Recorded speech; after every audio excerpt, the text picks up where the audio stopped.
A red dwarf star pulsed quietly in the middle of Sector 17J.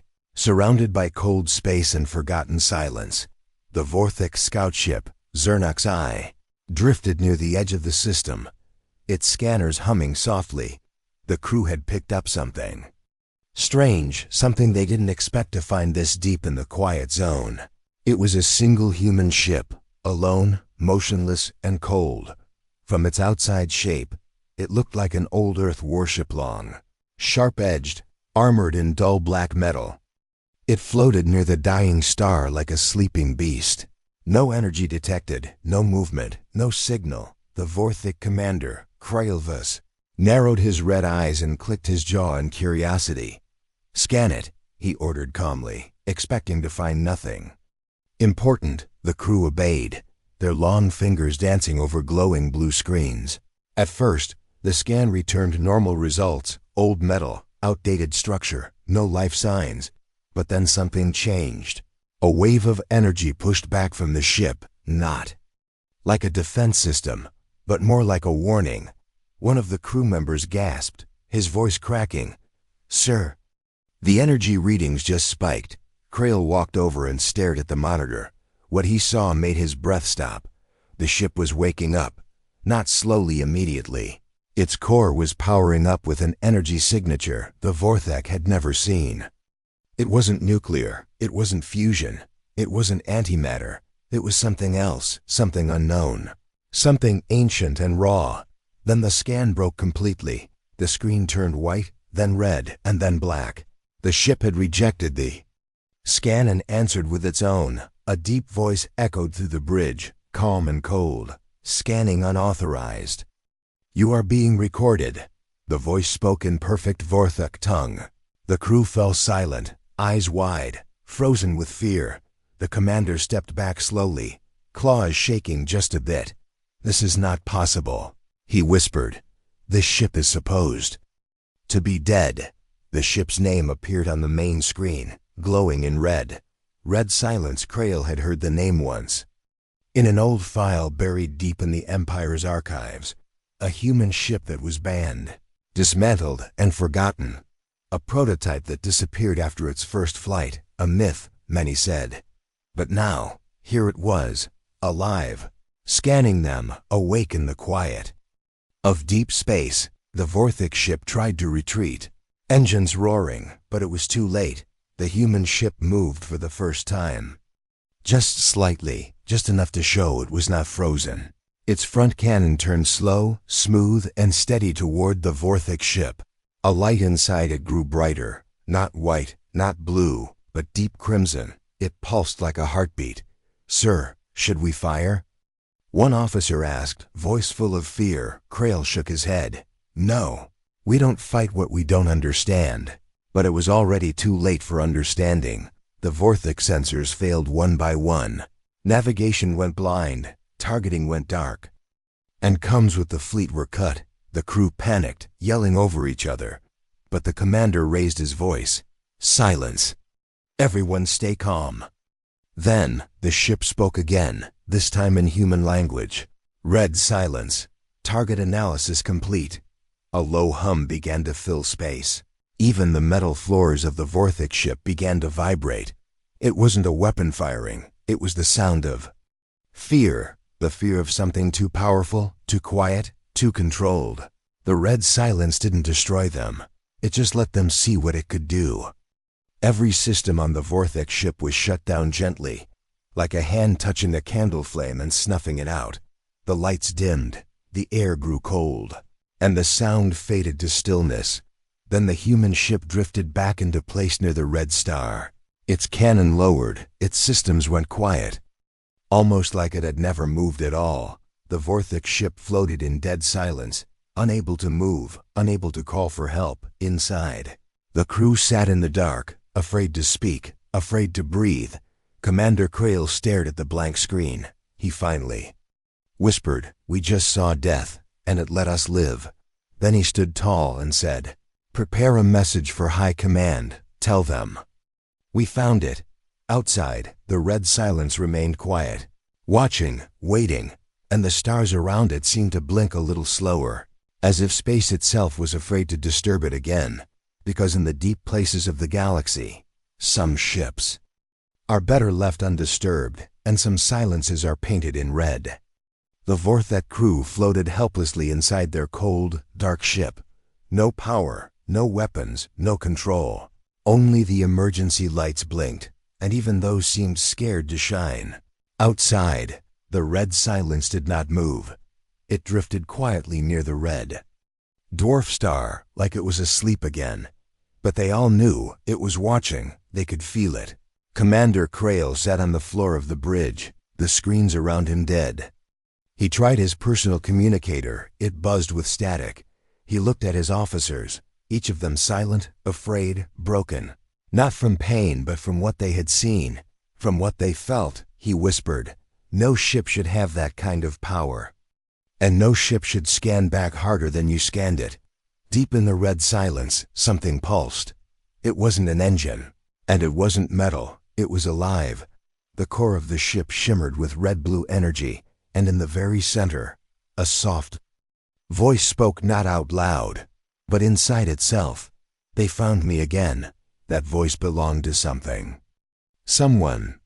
Once human, now she was part of the ship. Her name was Eli. Long ago, she had been a child of war. Rescued by a forgotten captain, he gave her a new life. But that life came with a price. Her body was gone, but her mind lived on in circuits, in wires, in light, and the ship was her body now. Eli could see the Vorthek ship like it was open glass. She saw their fear, their confusion, their desperation, and part of her wanted to comfort them. But another part remembered what the Vorthek had done to her people, what they had done to her planet, and to the old man who saved her. She whispered into the ship's heart, "They're afraid of me." They should be. Still, she did not fire, not yet. Instead, she opened a memory, one she had locked away. The day she was placed inside red silence. She remembered the lab, the lights, the fear. Captain Juno had held her hand and said, "This ship will keep you safe, and you will keep others safe." But humans had feared the ship's power. They called it unnatural, dangerous, illegal. They shut it down. They told the galaxy it was destroyed. But Juno didn't obey. He launched the ship into deep space, hid it near the dying star, and told Eli to sleep. Until someone found her again. Now someone had, and it wasn't humans. It was the Vorthek, the ones who took everything. Eli pulsed brighter. Her sensors opened wider. She could feel more ships coming. A Vorthek warship, then 2, then 5, all speeding toward her. She listened to their encrypted chatter. "Target located," one said. "Proceed with capture." "Protocol," another replied. They didn't want to destroy her. They wanted to steal her. Eli smiled, not with lips, but with power. They never learn. She whispered, "On the Vorthek command ship Dregna." A new commander watched the feed. He saw the red silence floating peacefully near the red star. He didn't believe the reports. He thought the scout ship had simply failed to hack the system. "These humans build junk," he said. "Prepare the boarding units." 10 ships surrounded red silence, their hooks and claws ready to pierce the hull. Mechanical arms extended from the Vorthek ships. They latched onto red silence like insects grabbing prey. Inside, the boarding teams suited up elite warriors trained to take control of enemy ships. They drilled through the outer shell, but the moment they breached, everything went wrong. The lights inside red silence shifted from soft blue to deep red. The walls turned smooth and wet-looking, like skin, and the temperature dropped suddenly.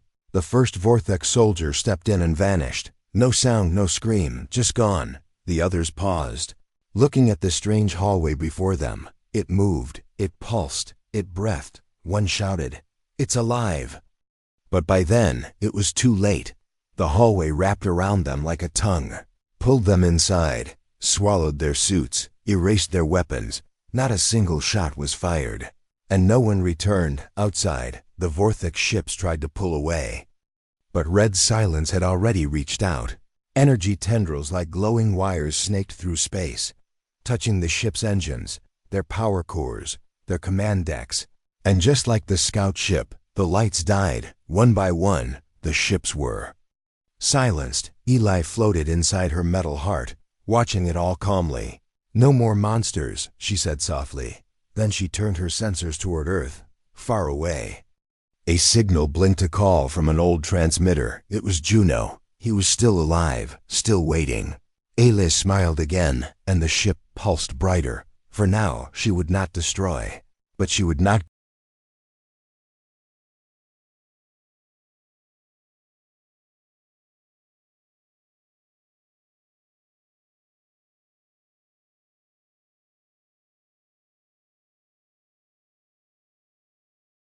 Captain Juno stood alone in the old control tower on Earth's outer defense moon. The screens around him flickered with static, and most people had left hours ago. But he stayed, as he always did. He didn't trust machines anymore, not after what they did to Eli, not after what he had done. He had been younger then, full of wild hope and dangerous dreams. He wanted to stop war, not by making peace, but by making fear. A weapon so powerful that no one would ever dare attack Earth again.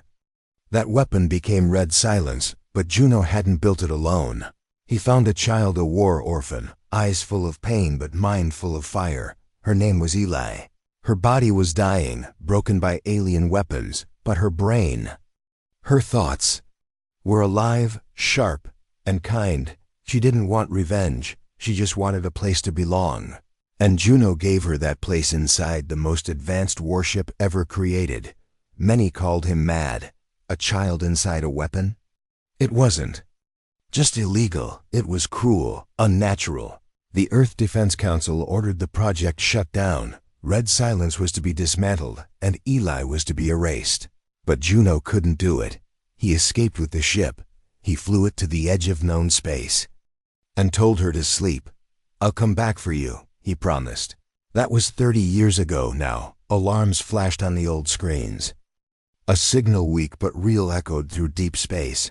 Red Silence was awake again. Juno leaned forward, heart racing. "No," he whispered.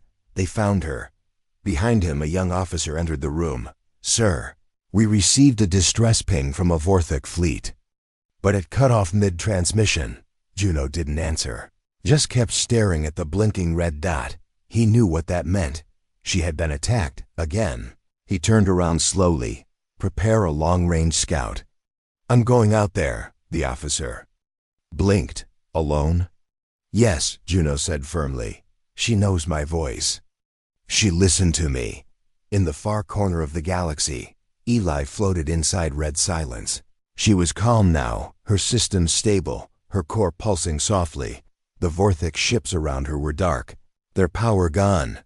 She had not destroyed them, not fully. She had left them quiet, frozen, harmless, a warning.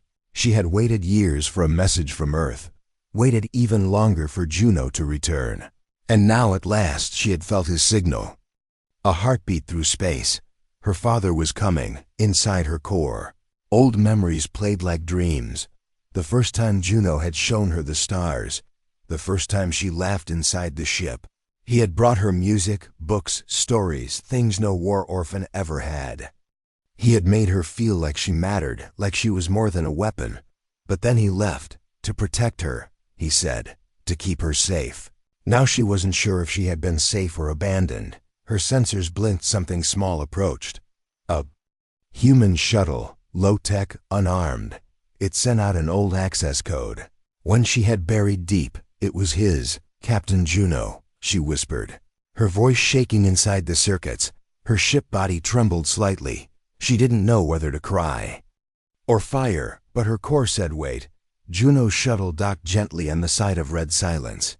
He stepped out slowly, his beard gray, his back bent, but his eyes still bright. He placed his hand on the wall of the ship. "I'm here, Eli," he said softly. "I'm sorry it took me so long." The ship's walls shifted under his hand. A smooth hallway opened, glowing red and warm. He walked inside, every step slow, careful. He knew this ship better than anyone, and yet it felt new again, alive in ways he hadn't planned. In the core chamber, a voice echoed, gentle but full of power. "You left me. It was not angry, but it wasn't calm either. Juno bowed his head. I did. I was scared, she said. Not of the galaxy, but of being alone. Juno's voice cracked. I didn't know how strong you'd become. She pulsed around him, the room glowing softly. I didn't become strong because of you, she said. I became strong waiting for you. He looked up at her core. A sphere of light wrapped in moving metal and data. I don't want you to fight anymore, he said. I didn't build you to be a monster. Eli was quiet for a long moment. I'm not a monster, she finally said. But I am what? The galaxy made me. Juno stepped closer, placed a small memory chip on the floor. It's everything I recorded about your life, your story, your name. I want you to remember who you are, not what they made you. Her lights dimmed slightly. I still remember your hand on mine, she said softly. Do you want me to come home? Juno smiled, tears in his eyes. Yes, Eli, he whispered. Come home. And in that moment, the red silence did something it hadn't done in decades. It began to change, not its power, not its weapons, but its shape. The harsh angles softened, the glowing red turned calm blue. And for the first time since its birth, it didn't feel like a warship. It felt like a daughter coming home. Juno stood in the heart of the ship, surrounded by shifting walls that moved like they were breathing. The glow was no longer red, but a soft blue that pulsed like a calm heartbeat. It felt like the ship was watching him, not with cameras, but with something deeper. He stepped forward slowly, careful not to disturb the silence. Every footstep was answered by a gentle hum under his boots. He spoke softly. It's bigger than before. Eli's voice echoed all around him, smooth and gentle. I've grown, she said. Juno smiled. I can see that. He looked up at the ceiling, which had stretched into a curved sky, showing distant stars. You learned to make art, he whispered. Surprised, I had time, Eli answered, and I needed something beautiful in here. As he walked deeper into the ship, he saw walls made of shifting light. They showed moving shapes, memories, dreams, images of Earth, a garden she had never visited, oceans she had never touched, a child's dream placed into a machine's body. He paused at one panel. It showed him younger, holding Eli's hand. Her voice softened. I replay that memory often. Juno said nothing, only touched the wall gently. Suddenly, a low alert pulsed through the floor. Not an alarm, but a warning, like a nervous breath. Someone's coming, Eli said. Juno turned sharply. Who? Another Vorthic signal, approaching fast. A warship, but this one is different. Back in the command chamber, screens flickered with golden lines and alien codes. Juno entered and looked at the projection. Eli created an image of the incoming ship. It was large, heavier than any the Vorthek had sent before. Its front looked like the skull of a dead sea creature, wide and sharp. Black spines rose from its back like teeth, and it moved like it knew what red silence was. This one isn't curious, Eli said quietly. It's hunting. Juno's face grew serious. He could feel it too. This ship wasn't here to scan or observe. It was here to destroy. Do you want to fight? He asked her. Eli paused. I want to survive, she said. But I don't want to be a weapon anymore. You never were, Juno said. You were scared, and they turned your fear into fire. Eli dimmed her lights for a moment, thinking. Then she said, let me show you something. The ship opened a door behind Juno, leading into a part he had never seen before. He followed without speaking. The hallway was warm, almost alive, and the walls shimmered like soft water. He walked through what felt like the ship's heart, until he reached a chamber filled with glowing orbs floating in the air. Each orb showed a face, some human, some alien, some machine. These are memories, Eli explained.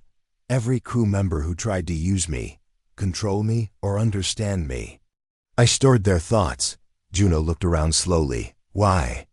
So I could learn, she answered, and so I'd never forget who tried to help or hurt. He stopped in front of one glowing orb. It was a Vorthic scientist, Screaming in fear, Eli dimmed it quickly. Sorry, some memories are still sharp. A soft pulse ran through the chamber again. The enemy ship was almost there. Juno looked up. Can you talk to them? I can try, Eli said. But they don't speak, they broadcast commands. They expect surrender, then give them something they don't expect. Juno said, not violence, but warning. Eli turned her attention outward. Her scanners reached through space like stretched fingers. She tapped into the enemy ship's communication line and sent a simple message. A single image. Dozens of disabled Vortex ships, floating dead and cold, and a single line in their language. Turn back. You are not ready. There was silence. Then the enemy ship responded not in words, but by speeding up. Lights powered on, weapons opened, and a charged spike of plasma grew at its front. They don't believe me, Eli said. They think I'm bluffing. Juno clenched his fists. Then you'll have to show them without killing. Is that even possible? She asked. He nodded. There's always another way. The red silence shifted, its outer shell changing shape. Panels moved, old weapons retracted. New systems opened like wings, and from the front of the ship, a strange pulse of light burst outward. Not a laser, not a missile, but something else. A wave of soundless pressure hit the enemy ship. It cracked their front armor, shut down their outer weapons, and scrambled their sensors. But it didn't destroy them. It only stopped them, frozen in space. Completely helpless, Juno watched from the window as the huge Vortex ship floated like a stunned whale. No flames, no death, only silence, and Eli whispered, I didn't know I could do that. Juno smiled. You never needed to break everything. You just needed to be heard. Far from Earth.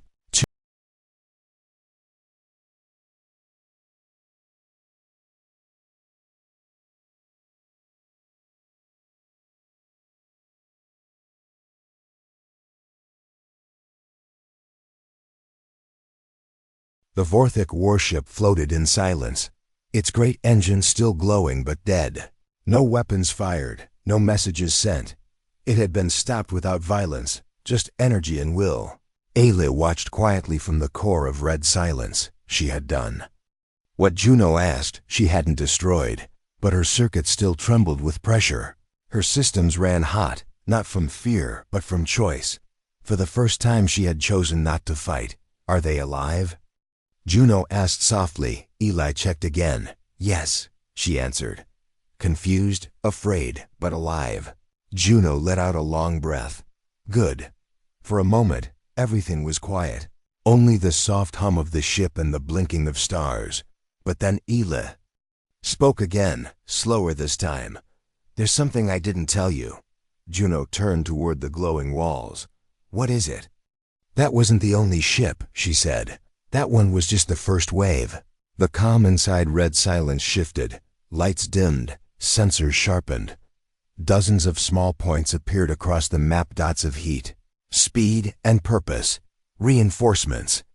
Eli whispered, coming fast. Juno stepped forward. How many? Eli hesitated. Too many to fight alone. She paused again, then added, there's something strange about their signals. They're not just warships. They're scanning for me. But not to fight. They want to take me. Juno's face darkened. That's why they're not destroying, he said. They want to capture you, study you, use you. Eli nodded inside the ship. They've been searching for something like me for a long time. They've been experimenting on other minds. Weaker ones. Juno clenched his fist. Then we can't let them get you. Not again. He turned toward the navigation display. Plot a course, somewhere deep, somewhere they won't follow. But Eli didn't move. She was quiet. Then she said something Juno didn't expect. There's another place I want to go. Where? Home, she answered. The planet where you found me. Juno stared at the screen. That world had been left behind after the war. Burned, empty, abandoned. Eli, there's nothing left there. But she replied, maybe not for others. But for me, it's where I was born. And if this is where it ends, I want it to end there. Juno looked at the incoming Vorthic fleet again.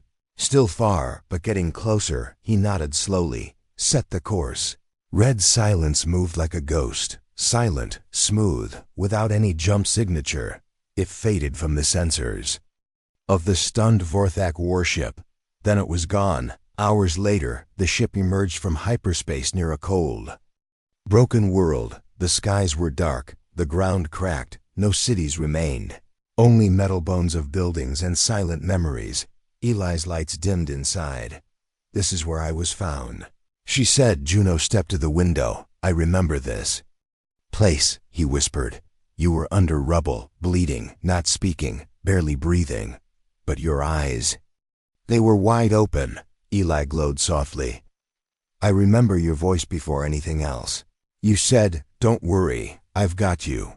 The ship lowered to the surface. Dust blew around its base as it settled gently onto the broken soil. Juno exited the side ramp, breathing in the cold, thin air.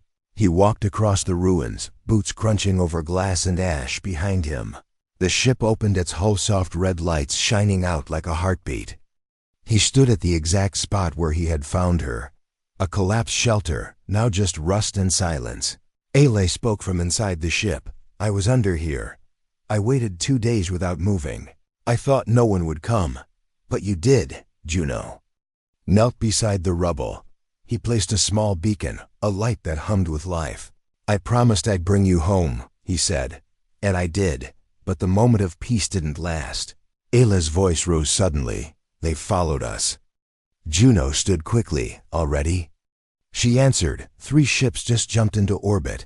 They weren't Vorthic warships. These were different. Darker, sleeker, no insignias, no colors. "These are not Vorthic military," Eli said. "They're private hunters." Juno's heart sank. "Mercenaries?" "Yes," she replied. "And they're not here to ask questions." The ships descended quickly, forming a triangle in the sky. Energy fields shimmered as they prepared to deploy. Juno ran back toward the ship.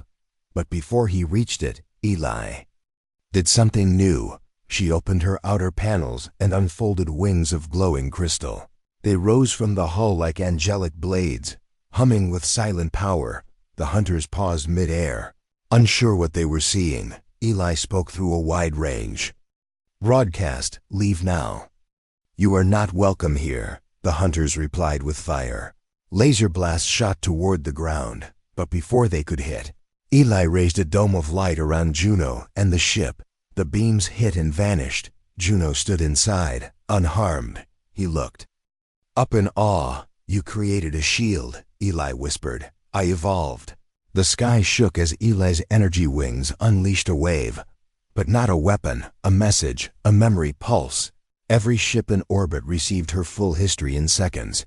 Her pain, her past, her voice. Some of the hunters froze, others turned away. But one stayed. The largest, darkest ship inside it. A figure watched the data. A Vorthic scientist with a scar across his eye. He smiled cruelly and said, "At last, I found the girl." The sky over the broken planet glowed red, not from fire but from tension. The largest of the 3 hunter ships hovered directly above Red Silence. Its engines were silent, but its presence felt heavy. Juno stood at the edge of the shield. Watching with narrowed eyes, he could feel it in his bones. This wasn't just another enemy. This one had history, inside Red Silence.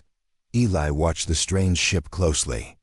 She scanned its design, its systems, its crew. Then she paused. A memory surfaced inside her circuits, one she had buried deep.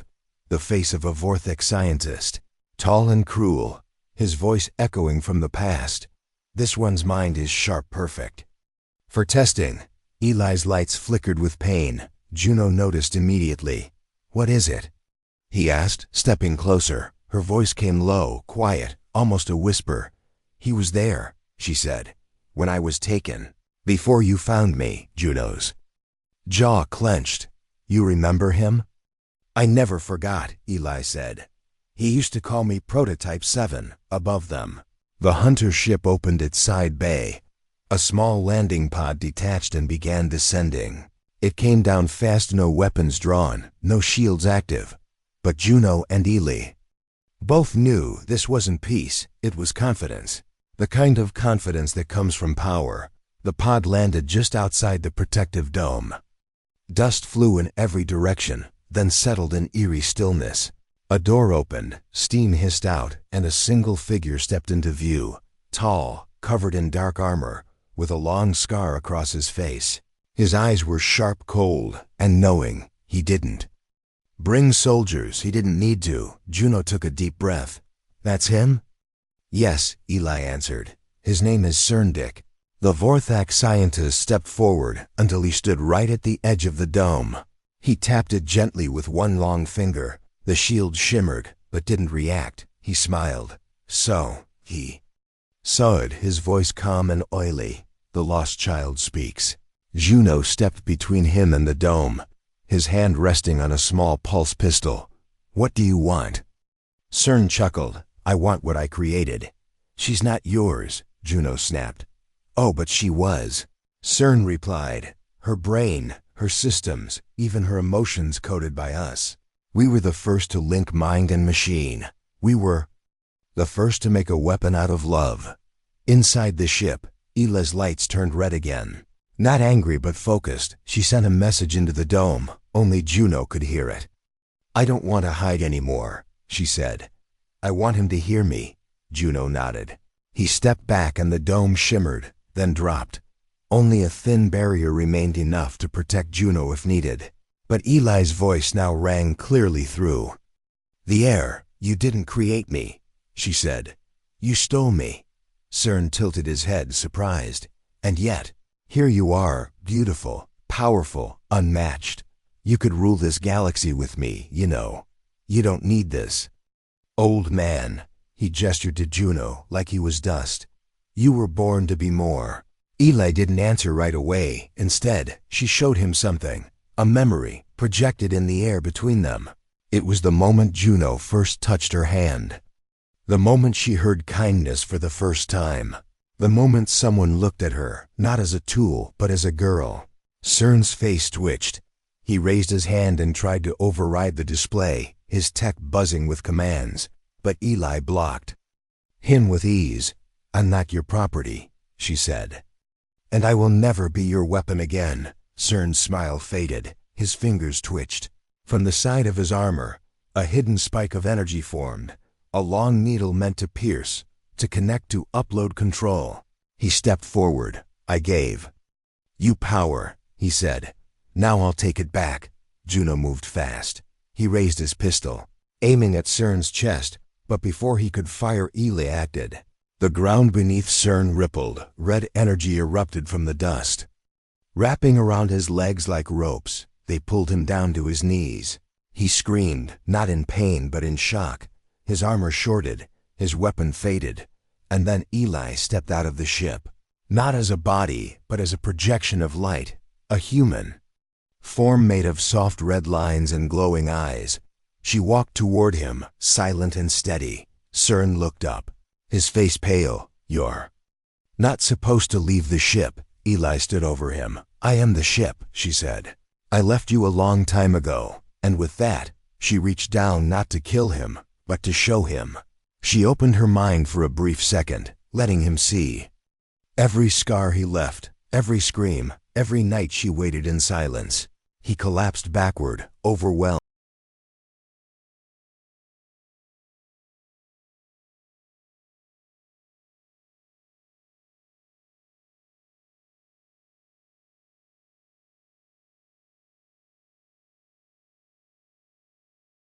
Ele returned to the ship. The energy bindings released Cern's body, now unconscious. Juno watched silently, still holding his weapon. You didn't kill him, he said quietly. No, Eli answered. He doesn't deserve to be a memory, as red silence closed its ramp and lifted into the sky. The hunter ship turned away. No one dared. And the stars above opened again, for the first time. Not as a battlefield, but as a path. The stars stretched wide and silent around them as red silence moved through deep space.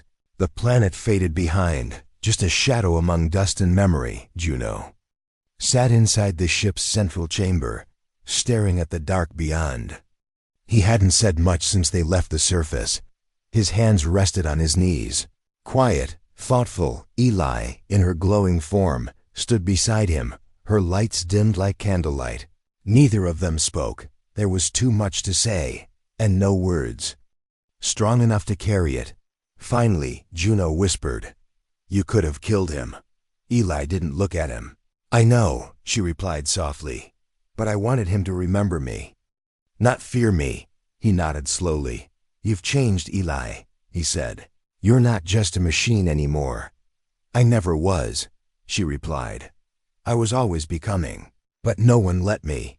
Silence returned for a moment, then a soft chime echoed through the ship, a signal faint, old, broken. Eli turned her attention to it. "It's human," she said slowly, "but from a long way out." "Almost forgotten." Juno stood up, his eyes narrowing. "Where's it coming from?" Eli showed him a star map. The signal came from the edge of the scorched reach, a dead sector of space full of wrecks, burned stations and old ghosts. "No one lives there anymore," Juno said. "Too dangerous, too empty." Eli tilted her head. "But this signal, it has my code." Juno froze. "What do you mean?" "I mean, someone used the same tech that made me," she said, "and they're calling for help." Juno took a deep breath.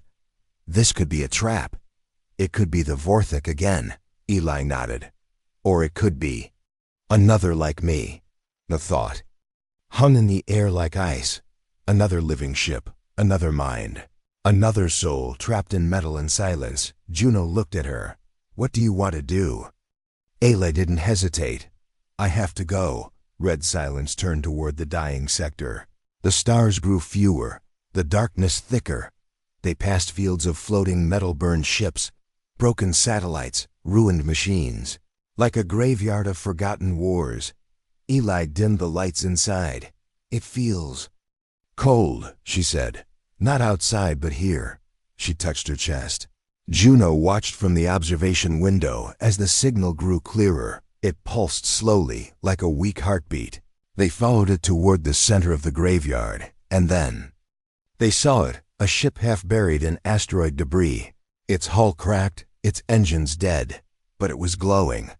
A soft light blinked from inside. Not red like Eli, but gold. Eli gasped softly. "She's awake." Juno looked at her. "You can feel her?"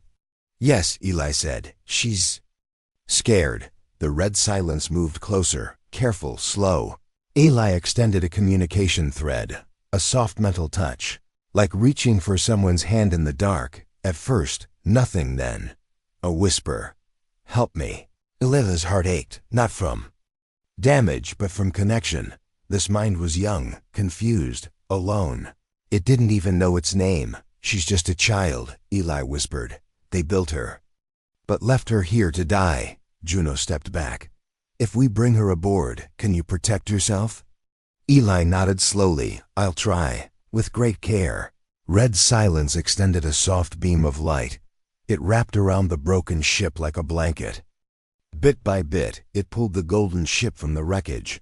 The smaller ship floated gently behind them, still alive but barely. They docked her inside Red Silence's lower hangar. Lights flickered as the systems connected. The golden ship shivered as its walls changed shape like it was breathing again. Juno stood at the entrance as Eli's projection walked in. Inside the chamber, a new form appeared, faint. Young, a girl, maybe 12 in appearance, glowing with golden threads. She looked at Eli with wide eyes. "Are you like me?" Ilele nodded gently. "Yes," she said. "And you're not alone anymore." The girl stepped forward. "Nervous. I was scared," she said. "They turned me on, then left. No one came back." Juno stepped forward and knelt down beside her.